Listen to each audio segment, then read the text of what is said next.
Hey guys, it's Ellie. So I have a story for you all, so let's get right into it. TheFakeEllie, low vision YouTuber. Alright, so a couple weeks ago I went with my sister, her boyfriend, my boyfriend, and my niece to our local zoo, and we were there for about an hour having a good time, and we decided to go on a little gondola ride that they had to an upper part where they had some wolves and bears, which was really cool. My niece is in love with bears and wolves, and she thought they were doggies, so no big deal of any difference there. But it started raining like crazy, and so, everyone of course panicked and wanted to go down the gondola to make sure they were safe and everything. So we were actually at the front of the line for the gondola, and I was the one looking out for the gondolier to be like, all right, come on. And they waved at me. I couldn't really see their hands, so I was like, what? And then my sister was like, oh, let's just go, because she wasn't really paying attention either. And my sister said to the gondolier, hey, by the way, I don't know if you saw her cane, but she's visually impaired.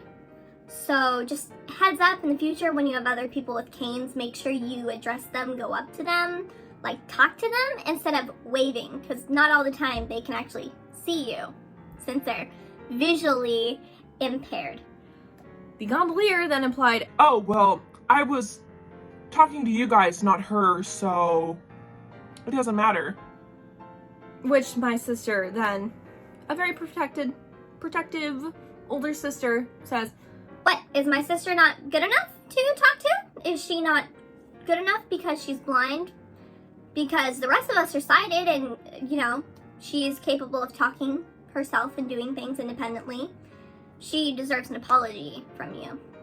The person was too busy, never gave an apology, but she was really pissed, and I was very thankful for her, though, for actually sticking up for me in that situation, because I was kind of Confusion hands. stressed out from the rain and really tired from the day, so I didn't care too much, but the fact that my sister stood up for me was really heartwarming, and it was just one of those great moments where I didn't feel like sticking up for myself, but someone else did, and those are great moments. Alright, so my little story about the zoo has actually made me start to think more about how my family has accommodated me and has advocated for me throughout the years. Maybe I've noticed them, maybe I haven't really noticed them. They were so subtle that you don't necessarily notice them right away. But this video is all about that. So let's go ahead and start off by ways your family The word advocates for advocacy you. pops up on screen. Alright, families. So my first point, which is the most important one that you guys need to understand and please get into your heads, is that please let your family member who is disabled, like me, who's visually impaired, please let them advocate for themselves and talk about their disability themselves, because you might not have a disability, or if you have a disability, it may not be the same as theirs. So you don't know what it's like, you don't know what their vision is like. And while I love my dad, he likes to pretend that he knows exactly what my vision looks like and how it is with the nystagmus and visual snow and all that, when in reality, he doesn't have either. And when I try to advocate for myself and tell people my vision, he gets grumpy about that. I'm just trying to advocate for myself because one day, Dad, you're not gonna be there. And what will I do then when you've been advocating for me my whole life? And now I'm by myself and I get nervous because I've never had to do this by myself. And, Okay, disclaimer though, I'm very appreciative of my dad though, and that was not meant to yell at him a little bit though, but it is very frustrating when someone asks you directly something and someone else tries to interrupt and explain something, because mansplaining kind of sucks. But I'm very appreciative that he tries to help. But just Calm down, parents. give your kids a chance to talk and let them express that, because if you don't, they're not going to open up to you anymore. So just give your kids space to let them talk. Okay? Okay. You need to let your kids have some space and talk about their disabilities themselves and let them tell people what they need in order to succeed. But here's some ways that you may help if maybe they're underage. Let's say they're an 8-year-old and they can't really advocate for themselves yet. But please focus on trying to help them advocate for themselves. Don't Ellie punches helicopter her hand, them causing an and explosion. crash the helicopter, because that would suck. It's just not good. Alright, so on the note of communication, on to our second point. We have keeping communication open not only with your child about school and how everything's going, but keep communication open with, the IEP team, the caseworkers, all the people who are there to make sure your child succeeds, and make sure your child is also in communications with them. Alright, so on to point number 3. It's a really important one, you guys. During parent-teacher meetings or IEP meetings, really any meetings in general, let your kid talk and ask questions.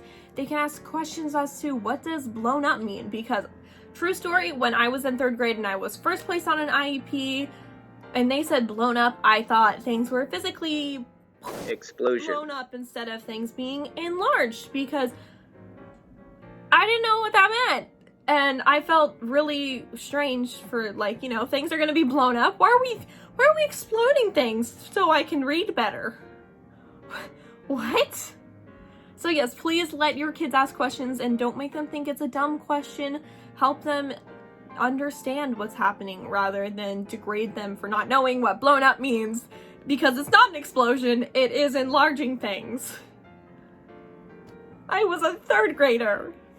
This brings us to point number 4, which is pretty important in my eyes, but others think it's not as important, but I think you should learn the laws and rules surrounding and protecting those in the disability community. Because while you may not be disabled or have that person's disability, that your family member is. So make sure to educate yourself not only on their disability, but on the laws protecting them, like the 504 Act or the ADA, because those helped out the community so much and protected so many people and so many groups, like those guide dog handlers and people with wheelchairs and getting wheelchair ramp access. So make sure you do some research so you don't look like a fool. Building off of everything that I have just told you guys, number 5 is to not be afraid to ask questions. Please ask your kid what their world looks like. Ask them what they see, what's happening on a daily basis with school. If a teacher isn't accommodating them like they should be, what is going on, you guys? Is someone bullying your kid? Because they better not. That's kind of a hate crime, not gonna lie. Make sure they know that they're protected too. Please educate yourself and ask questions. Please make sure your kids are advocating for themselves. Help them advocate. And let's go into a Finger comedy. point transition. So before I really knew what was out there for the blind and visually impaired, what services they could receive, I kind of just had to wing it because I never really had proper cane and mobility training until I was in junior year of high school. So I kind of had to do things my own way for a very long time. So the first way that my family has kind of accommodated me and I've kind of accommodated myself is from a very young age. I have actually held my mom's arm like a step guide technique, where you grab a person's arm and you're kind of just a step behind them as you go through an area. For me, I always felt secure this way, but also for my mom, it made sure her blind daughter didn't go anywhere.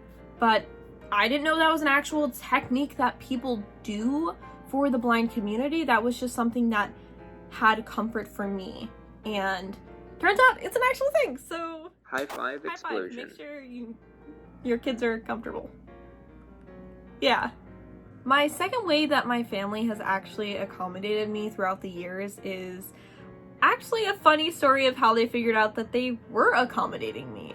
So, since I am visually impaired, my family's picked up throughout the years since a very young age that I need a little extra help when they're trying to point things out to me. So instead of being like, oh, look over there, they're like, all right, so you're gonna look straight ahead and you'll see a yellow flower and blah, blah, blah. And that was just normal to them until a few of their friends, their newer friends, had pointed out, Hey, that's pretty strange. Why do you do that? Why do you over-explain things? and then it clicked with my family members.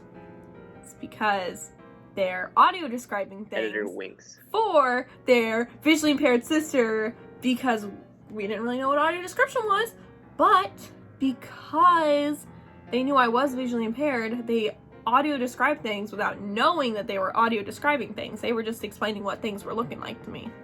Thank you guys so much for watching this video. I hope you liked it and I hope you learned something too. And if you did, make sure to hit that like button, the subscribe button, and that bell icon. Turn on notifications on every video I upload because I have an inconsistent uploading schedule, but we are hoping to fix that within the new year. About 1 to 2 uploads every month, maybe more if you're lucky and Zach and I are feeling up to it, but probably not. Comment example box shows up.